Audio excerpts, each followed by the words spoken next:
حمدا كثيرا طيبا مباركا فيه نحمده ونستعينه ونستغفره ونعوذ بالله من شرور أنفسنا ومن سيئات أعمالنا من يهده الله فلا مضل له ومن يضلل فلا هادي له واشهد ان لا اله الا الله وحده لا شريك له واشهد ان محمدا عبده ورسوله ارسله بالهدى ودين الحق ليظهره على الدين كله ولو كره المشركون اللهم صل على محمد وعلى آل محمد كما صليت على إبراهيم وعلى آل إبراهيم إنك حميد مجيد اللهم بارك على محمد وعلى آل محمد كما باركت على إبراهيم وعلى آل إبراهيم إنك حميد مجيد أما بعد فإن أصدق الحديث كتاب الله وخير الهدي هدي محمد صلى الله عليه وسلم وشر الأمور محدثاتها وكل محدثة بدعة وكل بدعة ضلالة وكل ضلالة في النار أعوذ بالله من الشيطان الرجيم بسم الله الرحمن الرحيم يا أيها الذين آمنوا اتقوا الله حق تقاته ولا تموتن إلا وأنتم مسلمون يا أيها الناس اتقوا ربكم الذي خلقكم من نفس واحدة وخلق منها زوجها وبث منهما رجالا كثيرا ونساء واتقوا الله الذي تساءلون به والأرحام إن الله كان عليكم رقيبا يا أيها الذين آمنوا اتقوا الله وقولوا قولا سديدا يصلح لكم أعمالكم ويغفر لكم ذنوبكم ومن يطع الله ورسوله فقد فاز فوزا عظيما رب اشرح لي صدري ويسر لي أمري واحلل عقدة من لساني يفقهوا قولي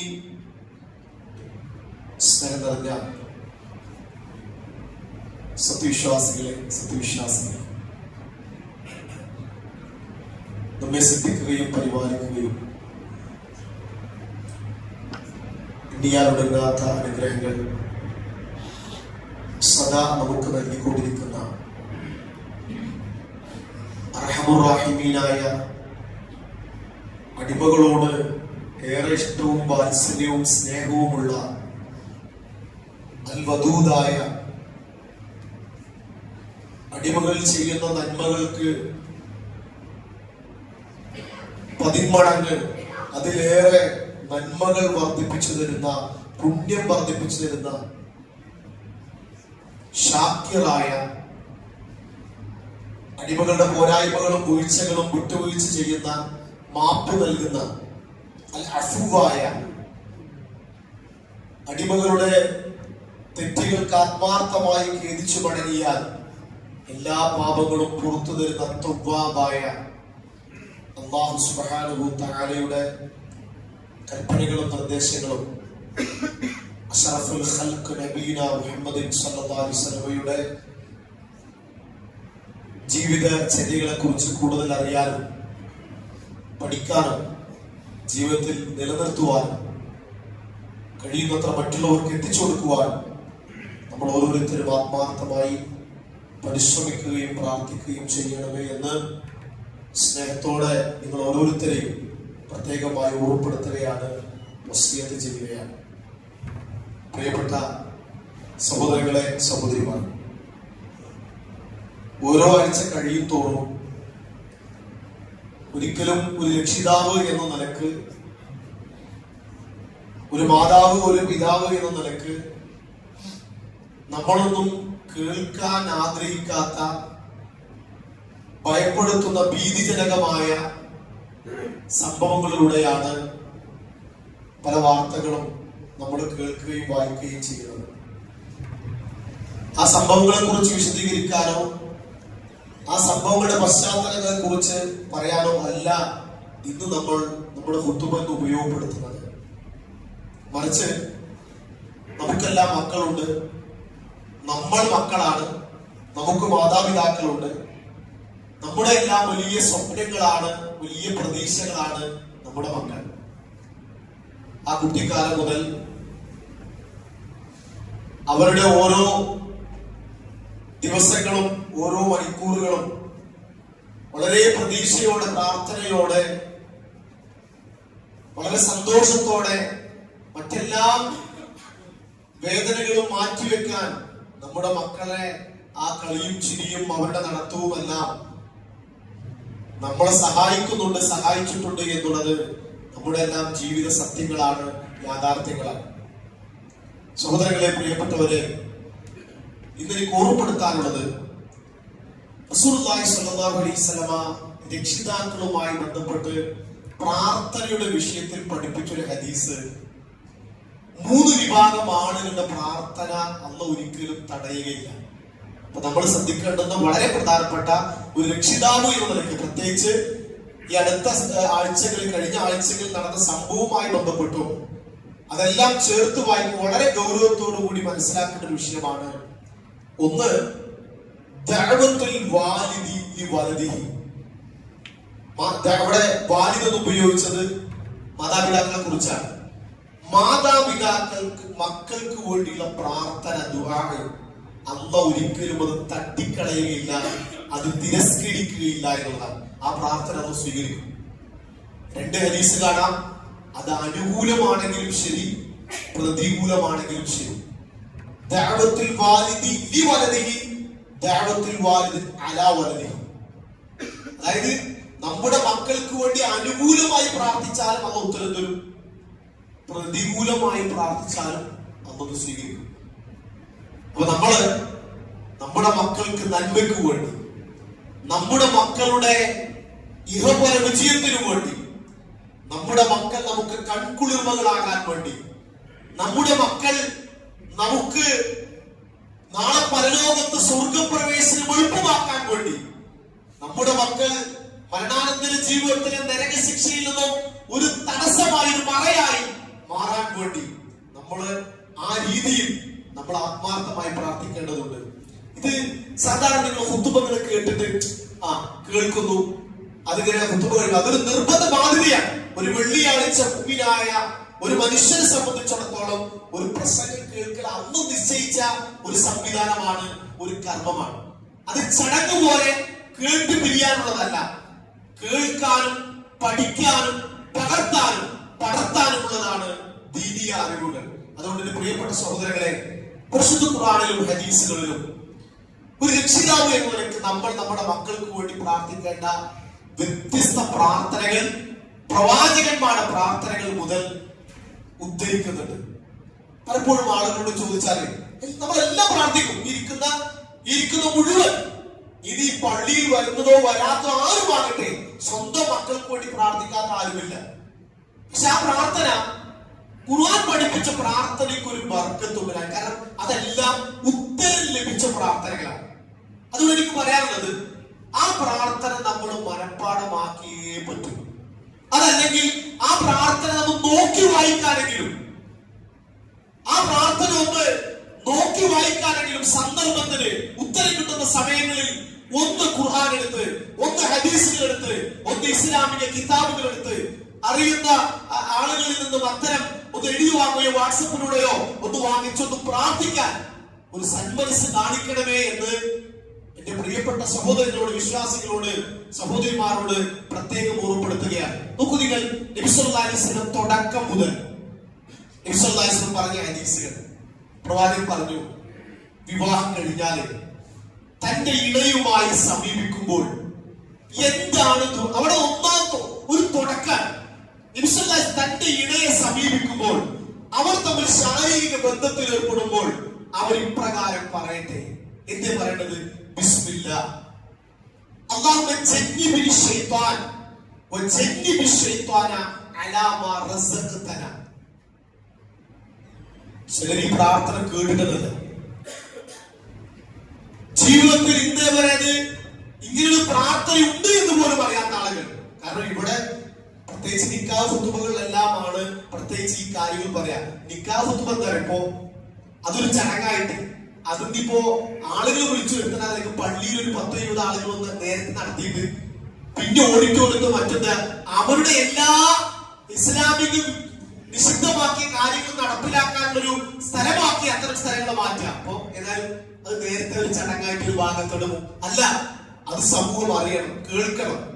അപ്പൊ ഒരു ദാമ്പത്തിക ജീവിതത്തിൽ തന്റെ ഇണയുമായി ശാരീരിക ബന്ധത്തിൽ ഏർപ്പെടുമ്പോൾ എന്താണ് പ്രാർത്ഥിക്കേണ്ടത് എന്ന് റസൂലുള്ളാഹി സ്വല്ലല്ലാഹി അലൈഹി വസല്ലം. അപ്പൊ അതുകൊണ്ട് വിവാഹം കഴിക്കുന്ന ചെറുപ്പക്കാരികളും ഈ അടുത്ത് കഴിഞ്ഞ് അവിടെ പറഞ്ഞു കൊടുക്കണം. രക്ഷിതാക്കൾ നമ്മുടെ ബാധ്യതയാണ്, നമ്മുടെ ഉത്തരവാദിത്തമാണ്. ഉപരിലോകത്ത് നിന്ന് അല്ലാഹു ജിബ്രീൽ അലൈഹിസ്സലാം മുഖേന നബി സല്ലല്ലാഹു അലൈഹി വസല്ലമയെ എത്തിച്ചു സഹാബത്തിനെ പഠിപ്പിച്ച വിഷയമാണ്. ഇതിന്റെ ആ ഹദീസ് അവസാന ഭാഗം തന്നെ അതാണ് അതിന്റെ ഏറ്റവും പ്രധാനപ്പെട്ട ഭാഗമാണ്. നിങ്ങളുടെ ആ ബന്ധത്തിൽ അല്ലാഹു നിങ്ങൾക്ക് ഒരു സന്താനത്തെ അല്ലാഹു നിങ്ങൾക്ക് നിശ്ചയിച്ചാൽ, പ്രദാനം ചെയ്താൽ ആ സന്താനത്തിൽ പിശാചിന്റെ ബാധ, പിശാചിന്റെ പ്രയാസങ്ങൾ ആ സന്താനത്തിൽ ഉണ്ടാകില്ല. അപ്പൊ എവിടെ തുടങ്ങണം വെച്ചാല് അവർക്ക് ആലോചിക്കും. ഞാൻ പറഞ്ഞത് ഇത് മക്കൾക്ക് വേണ്ടിയുള്ള പ്രാർത്ഥനകൾ നിങ്ങൾ ശ്രദ്ധിക്കും. നിങ്ങൾ ഒരു സന്താനം ജനിക്കുന്നതിന് മുമ്പ് തന്നെ ഖലീലുല്ലാഹ് ഇബ്രാഹിം നബി അലൈഹി സ്വലാം എന്നൊരു പ്രവാചകന്റെ പ്രാർത്ഥന വിശുദ്ധ ഖുർആനിൽ നമുക്ക് അനേകം സ്ഥലങ്ങളിൽ കാണാം. നമ്മൾ പഠിക്കണം. 37-ാം അധ്യായം സൂറത്ത് സ്വാഫ അതിലെ 100-ാമത്തെ ആയത്ത് നമുക്കറിയാം. ഇബ്രാഹിം നബി അലൈഹി സ്വലാം അല്ലാഹുവിന്റെ ഖലീലായിട്ട് പോലും വലിയ പരീക്ഷണമാണ്. ഇറാഖിൽ ജനിച്ച് പിന്നീട് ഫലസ്തീനും ഷാമും പല പ്രദേശങ്ങളിലും ദഅവത്തിനും പോയി മക്കയിലെ പല ഭാഗത്തായിരുന്നു അദ്ദേഹത്തിന്റെ ഉത്തരവാദിത്വം. ആ സമയത്ത് ചരിത്രം പറഞ്ഞ 85 വയസ്സായി. ഇതിന്റെ മധ്യത്തിൽ പ്രാർത്ഥന എന്താ അറിയോ? റബ്ബി ഹബിലി മിനസ് സ്വാലിഹീൻ. സ്വാലിഹായ അല്ലാഹുവിനെ വഴിപ്പെട്ട് ജീവിച്ച് തഖ്വയോടുകൂടി ജീവിക്കുന്ന ഇഹലോകത്തും പരലോകത്തും ഉപകാരപ്പെടുന്ന ഒരു സ്വാലിഹായ സന്താനത്തെ തരണേന്ന് അല്ലാഹു പ്രാർത്ഥന സ്വീകരിച്ചു. ഫബശർനാഹു ബിഗുലാമിൻ ഹലീം. സഹനശീലനായ ഒരു കുട്ടി. അല്ലാഹുവിനെ നമ്മൾ ശ്രദ്ധിക്കണം അറിയോ? ഈ നമ്മളൊരു കാര്യം അല്ലാഹുവിനോട് ചോദിച്ചാല് അത് മാത്രമല്ല അല്ലാഹു തരിക, അതിന്റെ ബോണസും കൂടി തരും, അതിന്റെ 10 മടങ്ങ് വർധന കൂടി തരും. ഇബ്രാഹിം നബി അലൈഹി സ്വലാം ഒരു സ്വാലിഹായ സന്താനത്തെയാണ് ചോദിച്ചത്. അല്ലാഹു കൊടുത്തതറിയോ? ഒരു സ്വാലിഹായ സന്താനത്തെ മാത്രമല്ല, ഒരു നബിയായ ഒരു കുട്ടിയെ കൊടുത്തു. സുബ്ഹാനല്ലാഹ്. ഒരു പ്രവാചകനായി തിരഞ്ഞെടുക്കാൻ മാത്രം യോഗ്യതയുള്ള ഒരു സന്താനമാണ്. അപ്പൊ നമ്മുടെ പ്രാർത്ഥനയ്ക്ക്, നമ്മുടെ നിയ്യത്തും നമ്മുടെ ദുആഅനുസരിച്ചിരിക്കും നമുക്ക് കിട്ടുന്ന റിവാർഡ്, അതിന്റെ പ്രതിഫലം, അതിന്റെ ഗുണം, അതിന്റെ നന്മ. പക്ഷെ പ്രാർത്ഥിക്കാൻ നമ്മൾ സന്നദ്ധരാണോ എന്നുള്ളതാണ്. വിവാഹപ്രായമെത്തിയ ചെറുപ്പക്കാരോട് ഇവിടെ ഉണ്ടെങ്കിൽ, വിവാഹം കഴിക്കാൻ പ്രായമായ പെൺകുട്ടികളും ആൺകുട്ടികളും രക്ഷിതാക്കളുണ്ടെങ്കിൽ മക്കളോട് പറയണം. നമ്മൾ എന്തെല്ലാം അന്താരാഷ്ട്ര കാര്യങ്ങൾ ചർച്ച ചെയ്യുന്നു, നമ്മൾ എന്തെല്ലാം വിഷയങ്ങൾ വീട്ടിൽ ചർച്ച ചെയ്യുന്നു. മക്കളോട് ഇതൊന്ന് പറയാൻ, ഇതൊന്ന് പഠിക്കുക, ഇതൊന്ന് കേൾക്ക്, ഇതൊന്ന് മനസ്സിലാക്കുന്നത് സതുപദേശത്തോടുകൂടി വളരെ സ്നേഹത്തോടുകൂടി അതിന്റെ ഗൗരവം പറഞ്ഞതിന് ബോധ്യപ്പെടുത്തണം. ഇബ്രാഹിം നബി അലൈഹി സ്വലാമിന്റെ ദുആ സൂറത്ത് ഇബ്രാഹിം 35 മുതൽ 41 വരെ ഇബ്രാഹിം നബി അലൈഹി സ്വലാമിന്റെ ദുആ ആണ്. അതിലൊന്ന് വജ്നുബിനി വബനി അൻഅബുദൽ അസ്നാം. റബ്ബേ, ഞാനും എന്റെ മക്കളും എന്റെ സന്താനങ്ങളും വിഗ്രഹാരാധനത്തിൽ നിന്നും അകറ്റേണമേ. വിഗ്രഹാരാധനക്കെതിരെ പടമൊരുവിന് പ്രവാചകനാണ്. 1-ാം ദിവസം പ്രവാചകനായ 1-ാം ദിവസം മുതൽ സ്വന്തം നാട്ടിൽ പിതാവിനോടും നാട്ടുകാരോടും ഭരണാധികാരികളോടും അല്ല ശിർക്കിനെതിരെ സമരം നടത്തിയ ഒരു പ്രവാചകന്റെ ചരിത്രത്തിൽ ആ പ്രവാചകന് സന്താനം ഉണ്ടായപ്പോൾ അല്ലാഹുവോട് ദുആ ചെയ്തത്, റബ്ബേ വജ്നുബിനി വബനിയ അൻഅബുദൽ അസ്നാം. പക്ഷേ ആദ്യമായിട്ടും അവസാനമായിട്ട് പ്രാർത്ഥിക്കാൻ പലരും സന്നദ്ധരല്ലാതെ. നിങ്ങൾ ആലോചിച്ചു, നമ്മുടെ മക്കള് അള്ളാഹുവിനെ ആരാധിച്ച് ഇബാദത്ത് ചെയ്ത് ജീവിച്ച നമ്മുടെ കുടുംബത്തിൽ അള്ളാഹു അല്ലാത്തവരുടെ മുമ്പിൽ കൈതൊഴുതുന്ന, കുമ്പിടുന്ന, അള്ളാഹു അല്ലാത്തവരെ ആരാധിക്കുന്ന ഒരു അവസ്ഥയിലേക്ക് പോകാൻ, ആ അവസ്ഥയെ കുറിച്ച് ചിന്തിക്കാൻ കഴിയുമോ നമുക്ക്? അള്ളാഹു കാത്തുരക്ഷിക്കുമാറാകട്ടെ. ആമീൻ പറഞ്ഞാൽ മാത്രം പോരാ, ഈ പ്രാർത്ഥന പഠിക്കണം. ആമീൻ പറഞ്ഞാൽ മാത്രം പോയി ദുആ നമ്മൾ പഠിക്കണം ഓരോരുത്തരും. അതിനെ ഞാൻ ആയത്തിന്റെ 14-ാം അധ്യായം സൂറത്തുൽ ഇബ്രാഹിമിലെ 35 മുതൽ 41 വരെ ഖലീലുല്ലാഹ് ഇബ്രാഹിം അലൈഹിസ്സലാം മക്കൾക്ക് വേണ്ടി പ്രാർത്ഥിച്ച പ്രാർത്ഥനകളാണ്, മാതാപിതാക്കൾക്ക് വേണ്ടി പ്രാർത്ഥിച്ച പ്രാർത്ഥനകളാണ്. അടുത്ത ഭാഗം, റബ്ബി ജഅൽനി മുഖീമസ്സലാത്തി വമിൻ ദുർരിയതി റബ്ബനാ വതഖബ്ബൽ ദുആ. റബ്ബേ, ഞാനും എന്റെ സന്താനങ്ങളും നമസ്കാരം നിലനിർത്തുന്നവരാക്കണമേ. പറഞ്ഞാൽ മാത്രം പോരാ, നമ്മൾ സ്കിക്കാൻ കൽപ്പിക്കുന്നു, പ്രാക്ടീസ് ചെയ്യിപ്പിക്കുന്നു, 7 വയസ്സ് മുതൽ നമ്മൾ പ്രോത്സാഹിപ്പിക്കുന്നു, 10 വയസ്സാകും അതിന് വരെ ഒന്ന് അല്പം ഒരു അടി കൊടുത്താലും അങ്ങനെയെങ്കിലും കഴിഞ്ഞില്ല. നമ്മുടെ ഉത്തരവാദിത്തം പ്രാർത്ഥിക്കുക, അല്ലാഹുവോട് പറഞ്ഞു ഞാൻ എന്റെ ഭാഗത്ത് ചെയ്യേണ്ട കാര്യങ്ങൾ. ഒരു മാതാവിന്റെ, ഒരു പിതാവിന്റെ കണ്ണടയുന്നതുവരെ നമ്മൾ പ്രാർത്ഥിച്ചുകൊണ്ടേയിരിക്കുക. ഉത്തരം നൽകുന്നവർ, പ്രാർത്ഥിക്കുന്നവരുടെ പ്രാർത്ഥനയ്ക്ക് ഉത്തരം നൽകുന്നവരാണ് റബ്ബ്. അതുകൊണ്ട് നമ്മൾ ആലോചിക്കും, നമ്മുടെ മക്കൾ നമസ്കരിക്കുന്ന 5 വക്ത് പള്ളിയിലേക്ക് വരുന്ന, തഹജ്ജുദിനും ഖിയാമുൽ ലൈലിനും അതുപോലെ ദീനിന്റെ എല്ലാ രംഗത്തുമുള്ള രക്ഷിതാക്കളുടെ മക്കൾ പള്ളിയുടെ പരിസരത്തില്ല, പള്ളിയുടെ അയൽപ്പക്കത്തില്ല. പാപ്പങ്ങനെ പള്ളിയിലേക്ക് ജമാഅത്തിന് പോകുക, മക്കളോടല്ല, മക്കൾ കിടന്നുറങ്ങുക. ഒന്ന് വിളിക്കാൻ പോലും ഒന്നോറും നമ്മൾ പോയിട്ട് എന്താ വെച്ചാല് ഫാന് കൂടുതലാണെന്ന് കുറയ്ക്കും, എ സി കുറവാണ് കൂട്ടാണെന്ന് കുറയ്ക്കും, പുറപ്പ് മാറി മുകളിലേക്ക് ഇടും. സുഖമായി നരകത്തിൽ പോകാനുള്ള സംവിധാനം ഒരുക്കിയിട്ട് നമ്മൾ പോകുക, പാപ്പ മുസ്ലിമിലേക്ക് പോകുക. ഞങ്ങളൊന്നുമില്ല, മാറണമെന്ന്. ഈ അവസ്ഥ മാറിയില്ലെങ്കിൽ ഇതല്ല, ഇതിനേക്കാൾ ദുനിയാവിലും പരലോകത്തും വിലപിക്കുന്ന, അതിന്റെ ഭവിഷ്യത്ത് അനുഭവിക്കുന്ന രക്ഷിതാക്കളായി മാറാൻ അത് കാരണമാകുന്ന ഇസ്ലാമിക ചരിത്രം സാക്ഷിയാണ്. ഇസ്ലാമിക ചരിത്രം അതിന് തെളിവാണ് നമുക്ക്. എന്റെ പ്രിയപ്പെട്ടവരെ, അതുകൊണ്ട് നമ്മൾ എന്ത് ചെയ്യാം? നമ്മൾ പ്രാർത്ഥിക്കാം, മക്കൾക്ക് വേണ്ടി ഒരു ദുആയിൽ നമസ്കാരം നിലനിർത്തുന്ന മക്കളായി മാറണേ എന്ന് ഖലീലുല്ലാഹ് ഇബ്രാഹിം അലൈഹിസ്സലാം സ്വന്തം മക്കൾക്ക് വേണ്ടി പ്രാർത്ഥിച്ചതുപോലെ. നോക്കൂ നിങ്ങൾ, സൂറത്തുൽ ആൽ ഇംറാൻ, ഇമ്രാന്റെ ഭാര്യ ഹന്ന ബിൻത് മുസാഹിം, ഹന്ന റളിയല്ലാഹു അൻഹ, അവര് സ്വന്തം മക്കൾക്ക് വേണ്ടി പ്രാർത്ഥിച്ച പ്രാർത്ഥന. ഹന്ന പ്രസവിച്ചു, അവർ ആൺകുട്ടിയാകുമെന്നാണ് പ്രതീക്ഷ. കാരണം നേർച്ച ചെയ്തിരുന്നു, ബൈത്തുൽ മുഖദ്ദസിലേക്ക് പള്ളി പരിപാലിക്കാൻ വേണ്ടി ആ കുട്ടിയെ നേർച്ചയാക്കിയിരുന്നു. ആ കാലഘട്ടത്തിൽ അങ്ങനെ ഒരു രീതിയുണ്ട്. പ്രസവിച്ച പെൺകുട്ടിയായി പോയി. ഹന്ന റളിയല്ലാഹു അൻഹ പ്രാർത്ഥിച്ചു, അലൈഹിസ്സലാം പ്രാർത്ഥിച്ചു, ആ കുട്ടിക്ക് ഇന്നി സമ്മൈതുഹാ മറിയം ഇന്നി ഉഈദുഹാ ബിക വദുർരിയതഹാ മിനശ്ശൈത്വാനിർ റജീം. സൂറത്തുൽ ആൽ ഇംറാൻ 36-ാമത്തെ ആയത്ത്. ഒരു ഉമ്മയാണ് പ്രാർത്ഥിക്കുന്നത്, ഒരു ഉമ്മ പ്രസവിച്ചൊരു ഉമ്മയാണ് പ്രാർത്ഥിക്കുന്നത്. എന്താണ്? റബ്ബേ, എന്റെ ഈ കുട്ടി, അതായത് മറിയം ബീവി, അവളുടെ സന്താനങ്ങളിലും പിശാചിന്റെ ശർറിൽ നിന്നും, ശപിക്കപ്പെട്ട പിശാചിൽ നിന്നും അവളെയും അവളുടെ സന്താനങ്ങളെയും അകറ്റണമേ, ഞാൻ നിന്നോട് അഭയം തേടുന്നു എന്ന് അല്ലാഹുവോട് പ്രാർത്ഥിക്കുന്ന ഒരു ഉമ്മ, ഒരു ഉമ്മയുടെ ചരിത്രം ഖുർആൻ നമുക്ക് പഠിപ്പിച്ചിരുന്നു. അപ്പൊ പ്രസവം അടുത്ത സ്ത്രീകളോട്, പ്രസവത്തിന് അതിന് കൂടെ പോകുന്ന ഉമ്മമാരോട്, പ്രസവത്തിന്റെ പരിചാരികരായ സ്ത്രീകളോട് ഇതൊന്ന് ഓർമ്മപ്പെടുത്തുക. എന്റെ പ്രസവിച്ച് ഞാൻ ചെയ്യേണ്ടത് പ്രാർത്ഥിക്കുക, മക്കൾക്ക് വേണ്ടി. ഹന്ന, മറിയം അലൈഹിസ്സലാമിന്റെ മാതാവ് ഹന്ന, മറിയം ബീവിക്കും സന്താനങ്ങൾക്കും ഈ പ്രാർത്ഥന ഫലമായി ഈ ദുനിയാവിൽ ജനിച്ചു വരുന്ന ഓരോ കുഞ്ഞിനും, ആ കുഞ്ഞിൽ നിന്നും പിശാചിന്റെ സ്പർശനമേൽക്കാതെ വീഴുന്ന ഒരു കുഞ്ഞുമില്ല. എന്നിട്ട് വിശ്വാസം പറഞ്ഞു, അതിൽ മറിയം ബീവിയും ഈസാ അലൈഹിസ്സലാം അതൊന്നും ഒഴിവാണെന്ന് പറഞ്ഞു. ഈ ദുആന്റെ ഫലമാണ്, റിസൾട്ടാണത്. അതെന്തിനാ? ഒരു ചരിത്രം നമുക്ക് പ്രാർത്ഥിക്കാൻ വേണ്ടിയാണ്, നമുക്ക് ദുആ ചെയ്യാൻ വേണ്ടിയാണ്. അതുകൊണ്ട് പ്രിയപ്പെട്ടവരെ, ഇത്തരം പ്രാർത്ഥനകൾ നമ്മൾ പഠിക്കേണ്ടതുണ്ട്. നോക്കൂ നിങ്ങൾ, സക്കരിയ അലൈഹിസ്സലാമിന്റെ ദുആ ഇതുപോലെ അല്ലാഹു ഇബ്രാഹിമിനെ പരീക്ഷിച്ചതുപോലെ സന്താനങ്ങൾ നൽകാതെ വൈകിപ്പിച്ച് പരീക്ഷിക്കപ്പെട്ട ഒരു പ്രവാചകനാണ്. മുടി നരച്ച്, എല്ലുകൾ ദുർബലമായി, ശരീരത്തിന്റെ തൊലിയിൽ ചുക്കിച്ചുളിഞ്ഞ് വാർദ്ധക്യത്തിന്റെ ആ ഘട്ടത്തിലെത്തിയ ആ പ്രവാചകൻ ഹുനാലിക ദഅ സക്കരിയ റബ്ബഹു റബ്ബി ഹബ്ലി മിൻ ലദുൻക ദുർരിയതൻ ത്വയ്യിബ ഇന്നക അൻത സമീഉൽ ദുആ. അല്ലാഹുവേ, നീ പരിശുദ്ധനായ ഒരു സന്താനത്തെ എനിക്ക് നീ തരണമേ, എനിക്ക് നീ നൽകണമേ എന്ന് പ്രാർത്ഥിക്കുന്നു ആ പിതാവ്. സുബ്ഹാനല്ലാഹ്.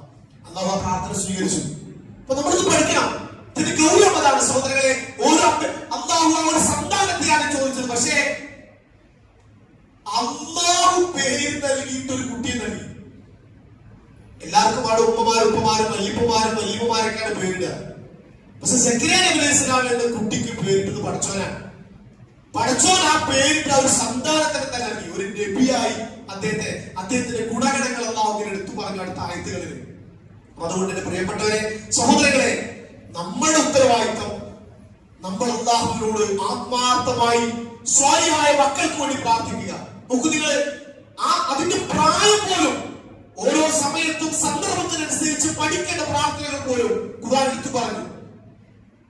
നമ്മൾ പലതവണ ഖുതുബകളിലൂടെയും ക്ലാസ്സുകളിലൂടെയും പഠിപ്പിക്കുന്ന സൂറത്തുൽ അഹ്കാഫ് 46-ാം അധ്യായം സൂറത്തുൽ അഹ്കാഫിലെ 15-ാമത്തെ ആയത്ത്, വവസ്സൈനൽ ഇൻസാന ബിവാലിദൈനി ഇഹ്സാനാ ഹമലതുഹു ഉമ്മുഹു ഖുർആൻ വവദഅതുഹു ഖുർആ വഹംലുഹു വഫിസാലുഹു 30 ശഹ്റാ ഹത്താ ഇദാ ബലഗ ശുദ്ധഹു വബലഗ 40 സന ഖാല റബ്ബി ഔസിഗ്നി أن أشكر نعمتك التي أنعمت علي وعلى والدي وأن أعمل صالحا ترضاه وأصلح لي في ذريتي إني تبت إليك وإني من المسلمين.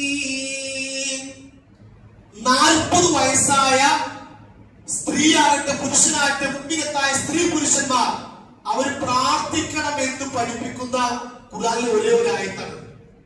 സാധാരണ പ്രാർത്ഥനകൾക്ക് പ്രായം പറയാറില്ല. 40 വയസ്സായ ഒരു കുടുംബനാഥൻ, ഒരു ഉമ്മ, ഒരു സഹോദരി, അവർ പ്രാർത്ഥിക്കേണ്ട പ്രാർത്ഥനയാണ്. നമ്മൾ 40 വയസ്സുകൊണ്ട് ചോദിച്ചു നോക്കി. തമാശ പോലെ എനിക്ക് 40 ആയിട്ടില്ല. ഒരു രസത്തിന് അതുപോലും കളിയായി പഠിച്ചിട്ടില്ല എന്ന് പറയുന്ന പോലെ എനിക്ക് 40 വയസ്സായിട്ടില്ല എന്ന് പറയാം. അപ്പൊ അതുപോലും ഒരു തമാശയായി എടുക്കുന്ന, ഒരു കളിയായി പറയുന്ന, അതിന് ഗൗരവം മനസ്സിലാക്കാത്ത ആളുകൾ. സഹോദരങ്ങളെ, ഇത് അന്ന് നിശ്ചയിച്ചാൽ എന്താണ് പ്രാർത്ഥനയിൽ? അതിൽ 3 പേരെയും മാതാപിതാക്കൾക്ക് വേണ്ടി, നമുക്ക് വേണ്ടി, നമ്മുടെ മക്കൾക്ക് വേണ്ടി ഉള്ള പ്രാർത്ഥനയാണ്. റബ്ബി ഔസിഗ്നി അൻ അശ്കുറ നിഅമതക അല്ലതി അൻഅംത അലയ്യ വഅലാ വാലിദൈ.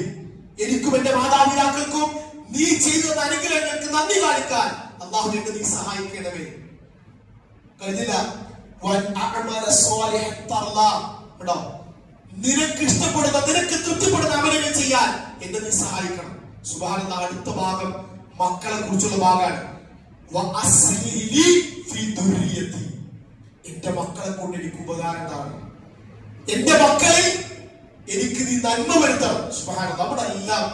നമ്മുടെ എല്ലാ മക്കളോട് ഒരാള് ആഗ്രഹിക്കുന്നത് ദുനിയാവിലും പരലോകത്തും ആ മക്കൾ നമുക്ക് ഉപകാരപ്പെടുന്ന സ്വാധീനങ്ങളായ, നമ്മുടെ കൺകുളിർപ്പ് നൽകുന്ന, നമുക്ക് മനസ്സമാധാനം നൽകുന്ന, നമുക്ക് വേണ്ടി പ്രാർത്ഥിക്കുന്ന, നമുക്ക് വേണ്ടി നന്മകൾ ചെയ്യുന്ന, നമുക്ക് വേണ്ടി ഉപകാരപ്പെടുന്ന വഹിക്കുന്ന, അതെല്ലാം അവർ ചെയ്ത കർമ്മങ്ങളെല്ലാം അത് നമ്മുടെ കർമ്മരേഖയിലേക്ക് വരും. അതുകൊണ്ട് ഞാൻ അങ്ങനെ പറഞ്ഞത്. ആ അമലസ്വാലിയാത്തുകൾ അത് നമുക്ക് കൂടി അതിന്റെ റിവാർഡ്, അതിന്റെ പ്രതിഫലം ലഭിക്കും. മരണപ്പെട്ടു പോയാൽ മക്കളുടെ സൽക്കർമ്മങ്ങൾ ആ മാതാപിതാക്കളിലേക്ക് എത്തിക്കൊണ്ടേയിരിക്കും ലോകാവസാനം വരെ. എന്നുവെച്ചാൽ ആ കുട്ടി മരിച്ച് പിന്നീട് എത്ര കാലം നമ്മൾ അതിന്റെ ഫലങ്ങൾ മക്കളും പേരക്കുട്ടികളുമായിട്ട് ഇങ്ങനെ ആ നന്മകൾ ഇങ്ങനെ നമുക്ക് ആ തുടക്കക്കാരന്റെ പിതാവിലേക്ക് വന്നുകൊണ്ടിരിക്കും. അതുകൊണ്ടാണ് മക്കളെ നല്ല രീതിയിൽ ശിക്ഷണം നൽകണമെന്ന് പറയാനുള്ള കാരണം. സഹോദരങ്ങളെ, അതുകൊണ്ട് എന്റെ പ്രിയപ്പെട്ട സഹോദരിമാരോട് സഹോദരന്മാരോട് പറയാനുള്ളത്, നിങ്ങൾ കേട്ട് പിരിയരുത്. നമ്മളൊന്ന് ഖുർആൻ തുറക്കണം. നിങ്ങൾക്ക് ഓതാൻ അറിയില്ലേ? നിങ്ങളുടെ വാട്സപ്പ് നമ്പർ എടുക്കുന്നില്ല, അല്ലെങ്കിൽ നിങ്ങൾ ഗ്രൂപ്പിലൊന്ന് ജോയിൻ ചെയ്യാം. നമ്മൾ ഓടിത്തരും, പഠിപ്പിച്ചു തരും. നിങ്ങൾക്ക് പലതവണ കേൾക്കണോ? നിങ്ങൾക്ക് അതിന്റെ അർത്ഥം, ആശയം മനസ്സിലാക്കണോ? നിങ്ങൾക്കത് ചൊല്ലിത്തരണോ? നിങ്ങൾക്ക് വായിക്കണം. അതെല്ലാം ഇവിടെ ഉണ്ട്. സാഹചര്യങ്ങൾ ഒരുക്കാൻ നമുക്ക് കഴിയും. പക്ഷെ പഠിക്കേണ്ടതും പകർത്തേണ്ടതും നമ്മളാണ്. അതുകൊണ്ട് പ്രിയപ്പെട്ടവരെ, ഈ പ്രാർത്ഥന കഴിഞ്ഞില്ല. ഇനി അല്ലാഹു, ഞാൻ നിന്നിലേക്ക് പശ്ചാത്തപിച്ചു മടങ്ങുന്നു. മുസ്ലിമീൻ, ഞാൻ നിനക്ക് കീഴൊതുങ്ങിയവനാകുന്നു എന്ന് 40 വയസ്സായ ഒരു രക്ഷിതാവ് പ്രാർത്ഥിക്കണമെന്നൊന്ന് പഠിപ്പിക്കുകയാണ്. നമ്മളെല്ലാവരും പഠിക്കണം. കഴിഞ്ഞില്ല. ഇബാദുർ റഹ്മാൻ, പരമകാരുണ്യത്തിന്റെ യഥാർത്ഥ ദാസന്മാർ, അന്ന് പ്രത്യേകിച്ച് 10ലധികം ഗുണങ്ങൾ വിശദീകരിക്കുന്ന അല്ലാഹുവിന്റെ റഹ്മാനായ പടച്ചതമ്പുരാന്റെ അടിമകൾ എന്ന് പ്രത്യേക വിശേഷം നൽകി അവിടെ കുറച്ച് സിഫത്തുകൾ, ഗുണങ്ങൾ വിശദീകരിക്കുന്നത്. അതിൽ 2 പ്രാർത്ഥനയാണ്. 2 പ്രാർത്ഥന നടത്തുന്നവർ. ഒന്ന് നരകമോചനത്തിലുള്ള പ്രാർത്ഥനയാണ്. നമ്മളെ കുറിച്ച് അപ്പൊ നമ്മള് ഞാൻ അല്ലാഹുവിന്റെ അടിമയാണെന്ന് പറയാൻ നമുക്ക് യോഗ്യതയുണ്ടോ? ഞാൻ റഹ്മാന്റെ അടിമയാണ് എന്ന് പറയാൻ നമുക്ക് യോഗ്യതയുണ്ടെങ്കിൽ 2 ദുആ അവ ദൈനംദിന ജീവിതത്തിൽ നിലനിർത്തും. ഒന്ന് നരകമോചനത്തിന് വേണ്ടിയുള്ള പ്രാർത്ഥനയാണ്. 2 കുടുംബത്തിൽ നിന്നും മനസ്സമാധാനവും കൺകുളിർമയും ലഭിക്കാൻ വേണ്ടിയുള്ള പ്രാർത്ഥനയാണ്. ആ പ്രാർത്ഥന എല്ലാവർക്കും അറിയും. അൽഹംദുലില്ലാഹ് ഭൂരിഭാഗം ആളുകളും പഠിച്ചവരാണ്. പക്ഷേ പഠിക്കാത്ത ആരെങ്കിലും ഉണ്ടെങ്കിൽ, പ്രാർത്ഥിക്കാത്ത ആരെങ്കിലും ഉണ്ടെങ്കിൽ അവർ പഠിക്കണം. സൂറത്തുൽ ഫുർഖാന്റെ അവസാന ഭാഗത്ത് അല്ലാഹു സുബ്ഹാനഹു വ തആല 74-ാമത്തെ ആയത്തിലൂടെ ആ പ്രാർത്ഥന പഠിപ്പിക്കുന്നു. വല്ലദീന യഖൂലൂന റബ്ബനാ ഹബ് ലനാ മിൻ അസ്വാജിനാ വദുരിയാതിനാ ഖുറത അയുനിൻ വജ്അൽനാ ലിൽ മുത്തഖീന ഇമാമാ. റബ്ബനാ ഹബ് ലനാ മിൻ അസ്വാജിനാ വദുരിയാതിനാ, ഞങ്ങളുടെ നാഥാ, ഞങ്ങളുടെ റബ്ബേ, ഞങ്ങളുടെ ഇടകളിൽ നിന്ന്, ഭാര്യ ഭർത്താക്കന്മാരിൽ നിന്ന്, ഞങ്ങളുടെ സന്താനങ്ങളിൽ നിന്ന് ഞങ്ങൾക്ക് ഖുറത അയുൻ, കൺകുളിർമ. എന്താണ് ഈ കൺകുളിർമ? എങ്ങനെയാണ് ഈ കൺകുളിർമ നമുക്ക് ലഭിക്കുക? അതിന് മുഫസ്സിറുകൾ വിശദീകരിച്ചത് റഈസുൽ മുഫസ്സിർ എന്നറിയപ്പെടുന്ന അബ്ദുല്ലാഹ് ഇബ്നു അബ്ബാസ് റളിയല്ലാഹു അൻഹു വിശദീകരിച്ചത്, അല്ലാഹുവിനെ അനുസരിക്കുന്ന ഇടകൾ, ഭാര്യ ഭർത്താക്കന്മാരിലെ മക്കൾ, നമ്മൾ പോകുമ്പോ അല്ലാഹുവിനെ അനുസരിച്ച് അല്ലാഹുവിന്റെ അനുസരണക്കേട് കാണിക്കാത്ത, ഹറാമുകളിൽ വിട്ടുനിന്ന്, തിന്മകളിൽ വിട്ടുനിന്ന്, പാപങ്ങളിൽ വിട്ടുനിന്ന് സൽക്കർമ്മം ചെയ്യുന്ന ഇടകൾ, ഭാര്യയും ഭർത്താവും മക്കളും. അത് നമുക്ക് നമ്മൾ വീട്ടിൽ പോകുമ്പോ ആലോചിച്ച് നോക്കി. നമ്മൾ വീട്ടിൽ പോകാൻ ജോലി കഴിഞ്ഞ് പോകുമ്പോ വാദം കിട്ടിയപ്പോ വീട്ടില് നമ്മുടെ മകൻ അല്ലെങ്കിൽ മകൾ ഖുർആൻ ഒന്ന് കാണുന്നു, അല്ലെങ്കിൽ നമസ്കരിക്കുന്നത് കാണുന്നു.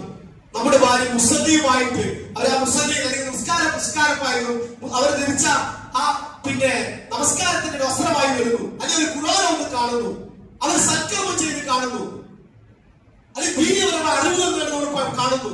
സുബ്ഹാനല്ലാഹ്, അതിൽ കിട്ടുന്ന ഒരു സമാധാനമുണ്ട്, അതിൽ കിട്ടുന്ന ഒരു കൺകുളിർമയുണ്ട്.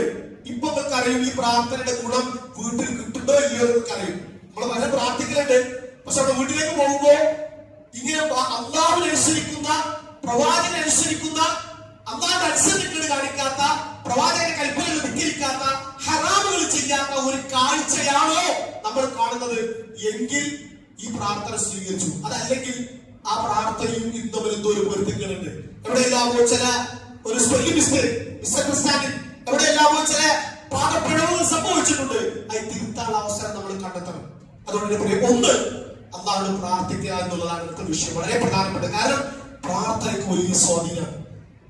നമ്മുടെ ആ മക്കളെ സൽപാന്താവിലേക്ക്, ശരിയായ ദിശയിലേക്ക് നയിക്കാൻ ഒരു രക്ഷിതാവിന്റെ പ്രാർത്ഥനയ്ക്ക് വലിയ മാറ്റമുണ്ട്, വലിയ ഉപകാരമുണ്ട്. അപ്പൊ അതുകൊണ്ട് ഒരു പക്ഷേ നമ്മുടെ ഉപദേശം സ്വീകരിക്കാത്ത, നമ്മളിൽ നിന്നും കൈവിട്ടുപോയ, അല്ലെങ്കിൽ നമ്മൾ നഷ്ടപ്പെട്ടു പോയ, അല്ലെങ്കിൽ നമ്മളിൽ നിന്ന് മാറുന്ന, നമ്മളെ അനുസരിക്കാത്ത മക്കളുണ്ടോ എങ്കിൽ നമ്മൾ വളരെ വളരെ വിശ്വാസത്തോടുകൂടെ ഉത്തരം കിട്ടുന്ന സമയങ്ങളിലെല്ലാം അല്ലാഹുവോട് ആത്മാർത്ഥമായി പ്രാർത്ഥിക്കുക. എന്നിട്ട് അവരെ വിളിച്ച് ഉപദേശിക്കുക.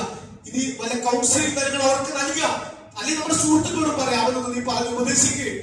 അപ്പൊ നമ്മൾ ചെയ്യേണ്ടതാണ്, ഏതെങ്കിലും ഒരു കുട്ടി വഴിപിടിച്ചു പോയാൽ അതിന്റെ മേലെ അവൻ വഴിപിടിച്ചെന്ന് പറയാനല്ല, മറിച്ച് അവരൊന്ന് ചേർത്ത് നിർത്താൻ, അവരൊന്ന് ചേർത്ത് പിടിച്ച് ആ തെറ്റിന്റെ ഗൗരവത്തെ കുറിച്ച് ബോധവൽക്കരിക്കാൻ, അതിൽ നിന്നും പിന്മാറാനുള്ള സതുപദേശം നൽകാൻ കൂട്ടായ, ചിലപ്പോൾ ഒരു കുടുംബം ഇടപെടേണ്ടി വരും, ചിലപ്പോൾ മഹൽ ഇടപെടേണ്ടി വരും, ചില ഉത്തരവാദിത്തപ്പെട്ട ആളുകൾ ഇടപെടേണ്ടി വരും. എന്നിട്ട് അവന്റെ മാതാവിലേക്ക് വളരെ സന്തോഷത്തോടെ തിരിച്ചു നൽകാൻ നമ്മൾ കഴിയണം. അല്ലെങ്കിൽ പറഞ്ഞു, മക്കളെ കുറിച്ച് പറഞ്ഞ ഹദീസിൽ കാണാം, പ്രവാചക ഒരു ഉപദേശപ്രകാരമാണ് ചില മക്കൾ ഇന്നൽ വലത മബ്ഖലത്തുൻ മജ്ബലത്തുൻ മജ്ഹലത്തുൻ മഹിസനത്തുൻ. തീർച്ചയായും മക്കൾ, സന്താനങ്ങൾ പിശുക്കിന് കാരണമാകും. പലതും ചെലവഴിക്കാതിരിക്കും മക്കൾക്ക് വേണ്ടിയാണ്. സ്വതക്ക പള്ളിയിൽ അല്ലെങ്കിൽ ആവശ്യപ്പെട്ട കാര്യം, ഒരു പാവപ്പെട്ട ആളുകൾ, ഒരു രോഗിക്ക് സ്വതക്കയെ കുറിച്ച് പറയുമ്പോ അതിന് നമ്മൾ പിശുക്കാൻ കൊടുക്കാതിരിക്കാൻ നമ്മളെ തടയുന്നത് എന്റെ മക്കൾ വളർന്നു വരുന്ന എന്റെ മക്കളെ കുറിച്ച് ചിന്തിച്ച് ഒരു പിശുക്ക് കാണിക്കാൻ പിശുക്കിന് പ്രേരിപ്പിക്കുന്നു മക്കൾ പറഞ്ഞിട്ടല്ല, മറിച്ച് മക്കളുടെ നന്മയ്ക്ക് വേണ്ടി നമ്മൾ പലരും സ്വരൂപിക്കുന്നു, കൊടുക്കാതെ ചെലവഴിക്കാതെ പിടിച്ചു വെക്കുന്നു. ചില ആളുകൾ മക്കൾക്ക് വേണ്ടി ഭീരുത്വം കാണിക്കുന്നു. അപ്പൊ അത് പറയുന്ന സാഹചര്യത്തിൽ ഹിജ്റ പോകേണ്ടി വരും, യുദ്ധത്തിന് പോകേണ്ടി വരും. അപ്പൊ ഇവിടെ മക്കളെ നോക്കിയിട്ട് ഞാൻ പോയാൽ ഇത് ഇവരെ അത്താണ്, അല്ലെങ്കിൽ ഇവർക്ക് ആരെ ഭക്ഷണം നൽകുക, അല്ലെങ്കിൽ ഇവരാരെ സംരക്ഷിക്കുക, അല്ലെങ്കിൽ നന്മ ഉപദേശിക്കുമ്പോ ആളുകൾ ചിലപ്പോൾ ഇഷ്ടപ്പെടുന്നവരില്ല, തിന്മ വിരോധിക്കുമ്പോ അത് ചിലപ്പോൾ ആളുകൾ ഇഷ്ടപ്പെടും. അപ്പൊ ആളുകളുടെ എനിക്കോ എന്റെ മക്കൾക്കോ കുടുംബത്തിനോ നല്ലതും ഉണ്ടാകുമോ എന്ന് ഭയന്ന് നന്മ തിന്മകൾ ഉപദേശിക്കുന്നു, കൽപ്പിക്കുന്നു, വിട്ടുനിൽക്കുന്നു, മാറി നിൽക്കുന്നു. അങ്ങനെ ഭീരുത്വം കാണിക്കുന്ന ആളുകൾ, ഭീരുത്വം കാണിക്കാൻ മക്കൾ പ്രേരിപ്പിക്കുക അല്ലെങ്കിൽ കാരണക്കാരാകുന്നതാണ്. മജ്ഹലത്തുൻ, അവിവേകികൾ, ജാഹിലുകളാകാൻ, വിഡ്ഢികളാകാൻ, വിവരക്കെട്ടവരാകാൻ മക്കൾ കാരണമാകുന്നു. പലരുന്നില്ല, അവര് പോകുന്നില്ല. കച്ചവടം, വെള്ളിയാഴ്ച കച്ചവടം. അപ്പൊ അതുകൊണ്ട് ശബ്ദം താഴ്ത്താൻ നിൽക്കുമ്പോ 12 ഒരാൾ പോലും. അപ്പൊ നമ്മളത് കിട്ടിയാൽ മക്കളെ നോക്കാലോ. അപ്പോ വിജ്ഞാനത്തിന് തടയിടാൻ, ദീനീ അറിവുകൾ നേടാൻ എന്ത് കാരണമാകുന്നു? മക്കള് കാരണമാകുന്നു. പലരും വിജ്ഞാനം അന്വേഷിച്ചു പോകാൻ ഒരു വെള്ളിയാഴ്ച ഖുർആൻ ക്ലാസ് ഉണ്ട്, വെള്ളിയാഴ്ച ഹുതുബയുണ്ട്, ദീനീയമായ ഒരു ക്ലാസ് സംഘടിപ്പിച്ചിട്ട് പറഞ്ഞാൽ എന്റെ കച്ചവടം അല്ലെങ്കിൽ ഞാൻ പോയില്ലെങ്കിൽ ഇന്ന് അടച്ചാൽ അതിൽ കിട്ടുന്ന വരുമാനം അതെന്റെ മക്കൾ, അങ്ങനെ വിവരം നേടുന്നതിൽ നിന്നും ജാഹിലുകളാക്കി മാറ്റാൻ മക്കള് കാരണമാകുന്നു. ഇപ്പൊ നമ്മൾ തോന്നുന്നത് ഈ പറയുമ്പോ എന്നെ കുറിച്ചാണ്, നിങ്ങളെ കുറിച്ച് തന്നെയാണ്, നിങ്ങൾ ഓരോരുത്തരെയും കുറിച്ചാണ്. നിങ്ങൾക്ക് അങ്ങനെ തോന്നുന്നത് നിങ്ങളെ കുറിച്ച് തന്നെയാണ്. നബി സല്ലല്ലാഹു അലൈഹി വസല്ലം സംസാരിച്ചത് അത്ര ഗൗരവമാണത്. കഴിഞ്ഞില്ല, നബി സല്ലല്ലാഹു അലൈഹി വസല്ലം അവസാനം പറഞ്ഞു, മക്കള് ദുഃഖമുണ്ടാക്കാനും വിഷമുണ്ടാക്കാനും കാരണമാകും. നമുക്കൊന്നും പറ്റിയില്ലെങ്കിലും മക്കൾക്കൊന്നും മുറിഞ്ഞാൽ, മക്കൾക്കൊന്ന് വേദനിച്ചാൽ നമ്മൾ ഒരുപാട് കരയും. ഒരു പക്ഷേ വേദനിച്ചതിനേക്കാൾ കൂടുതൽ നമ്മൾ കരയും. ദുഃഖത്തിലും സങ്കടത്തിലും മക്കൾ കാരണമാകും. നബി സല്ലല്ലാഹു അലൈഹി വസല്ലം അല്ലാഹുവിന്റെ റസൂൽ പറഞ്ഞ എത്ര സത്യമാണ്. എന്റെ പ്രിയപ്പെട്ട സഹോദരങ്ങളെ, ഖുതുബ കേട്ട് അതിങ്ങനെ എല്ലാ ആഴ്ച നടക്കുന്ന ഒരു ചടങ്ങ് പോലെ പിരിഞ്ഞു പോകരുത്. ഞാൻ പ്രത്യേകിച്ച് വളരെ സ്നേഹത്തോടെ, വളരെ ഗൗരവത്തോടെ, പ്രത്യേകിച്ച് ഇന്നത്തെ പശ്ചാത്തലങ്ങൾ വിലയിരുത്തി ഇത്തരം ദുആകൾ നമ്മൾ പഠിക്കണം, നോക്കി വായിക്കണം, അറിയുന്നത് മനഃപ്പാടമാക്കാൻ കഴിവുള്ളവർ മനഃപ്പാടമാക്കണം. നിങ്ങളുടെ നമ്മുടെ ഭാര്യമാർ ആരുമില്ല. നിങ്ങൾ ആലോചിച്ചു, നമ്മൾ ഇത്ര അറിവ് നേടുന്നു, അവര് പാവം വീട്ടിൽ ഇങ്ങനെ കഷ്ടപ്പെട്ട് നമുക്ക് വേണ്ടി ഭക്ഷണം ഉണ്ടാക്കി ഇതിന്റെ അറിവുകൾ നേടാനുള്ള ഒരു സാഹചര്യം പോലും ഒരുക്കാതെ നമ്മളിങ്ങനെ ജീവിക്കുകയാണ്. അതിന് വലിയ മറുപടി, വലിയ ഉത്തരവാദിത്വം, വലിയ ചോദ്യങ്ങൾ സഹോദരങ്ങളെ, ഭർത്താക്കന്മാരെ നമ്മളൊക്കെ നേരിടാറുണ്ട്. എന്റെ ഭാര്യ അങ്ങനെ ഒന്നും ചെയ്തില്ല എന്ന് നമ്മൾ കാര്യക്കാരായി മാറും. അങ്ങനെ ആക്കരുത്. അവരെ നിങ്ങൾ കൂടെ കൂട്ടണം, എന്നിട്ട് മക്കളെയും കൂടെ കൂട്ടണം. എന്നിട്ട് അവർ ഒരുമിച്ച് ഇസ്ലാമികമായ അറിവുകൾ നേടാനും ഈ ജീവിതത്തിന്റെ വിവിധ തലങ്ങൾ ജീവിക്കുമ്പോഴും അള്ളാഹുവിനെ ഭയപ്പെട്ട് റസൂൽ അനുസരിച്ച് നല്ലവരായി ജീവിച്ചു മരണപ്പെടാൻ പരിശ്രമിക്കുക. അള്ളാഹു നമ്മെ സഹായിക്കുമാറാകട്ടെ.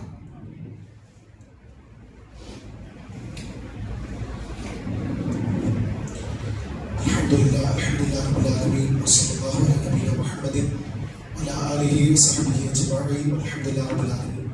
സ്നേഹം നിറഞ്ഞ സഹോദരങ്ങളെ, വിശ്വാസികളെ ശ്രദ്ധിക്കുകയും പരിപാലിക്കുകയും നമുക്ക് ആവശ്യമുള്ള എല്ലാ അനുഗ്രഹങ്ങളും സദാ നൽകിക്കൊണ്ടിരിക്കുന്ന റഹ്മാനായ പടച്ചതമ്പുരാന്റെ കൽപ്പനകളും നിർദ്ദേശങ്ങളും അഷ്റഫുൽ ഖൽഖ് മുഹമ്മദ് മുസ്തഫ സല്ലല്ലാഹു അലൈഹി വസല്ലമയുടെ ജീവിതചര്യകൾ കൂടുതൽ അറിയാനും പഠിക്കാനും പകർത്താനും ശ്രദ്ധിക്കണമേ എന്ന് ഒരിക്കൽ കൂടി ഓർമ്മപ്പെടുത്തുകയാണ്.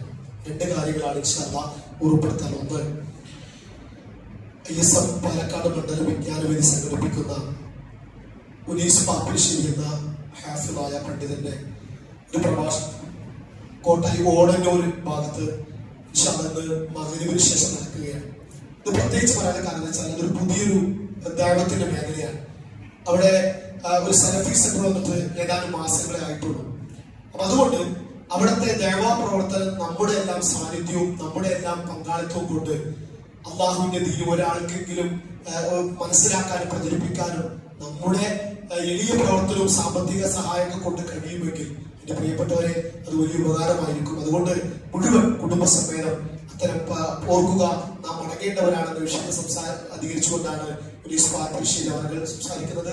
ഇതിന് മുഴുവൻ സഹോദരങ്ങളും എത്തിപ്പെടാൻ വേണ്ടി ശ്രദ്ധിക്കുക. 2, നമ്മൾ എല്ലാ മാസവും നമ്മുടെ മഹലിന് കീഴിൽ നടക്കുന്ന ഒരു രോഗികൾക്ക് വേണ്ട സാമ്പത്തികമായ സഹായത്തിലൂടെ ഒരു ഫണ്ട് ശേഖരമുണ്ട്. നമുക്കറിയാം, ഒരുപാട് പ്രയാസപ്പെടുന്ന ആളുകൾ, ജനിക്കുമ്പോൾ തന്നെ മാരകമായ രോഗങ്ങൾ, 2-3 കുട്ടികൾക്ക് വീട്ടിലാസുന്ന ആളുകൾ, ഒരുപക്ഷെ വീട്ടിൽ ദാരിദ്ര്യം, പട്ടിണി, പ്രയാസം അനുഭവിക്കുന്ന ആളുകൾ, അതുപോലെ ഒരുപാട് രോഗം കൊണ്ട് സഹിക്കാൻ കഴിയാത്ത പരീക്ഷകൾക്ക് വിധേയരായ ആളുകൾ, ആരോഗ്യം നൽകി അനുഗ്രഹിച്ചവര്, സമ്പത്ത് നൽകി അനുഗ്രഹിച്ച പ്രിയപ്പെട്ട സഹോദരങ്ങളെ, നബി പറഞ്ഞ ഹദീസ് നിങ്ങൾ ഇന്ന് അല്പം കൂടുതൽ ചെലവഴിക്കാൻ സഹായിക്കണം. കാരണം നിങ്ങൾ സ്വതക്ക കൊണ്ട് ചികിത്സിക്കുക എന്നൊരു ഹദീസ്. സ്വതക്ക ഒരു പക്ഷെ നമ്മൾ കൊടുക്കുന്ന ഈ സ്വതക്കയാകാം നമ്മൾക്ക് അല്ലാഹു നിശ്ചയിച്ച രോഗത്തെ ശിഫ നൽകാൻ കാരണമാകുക.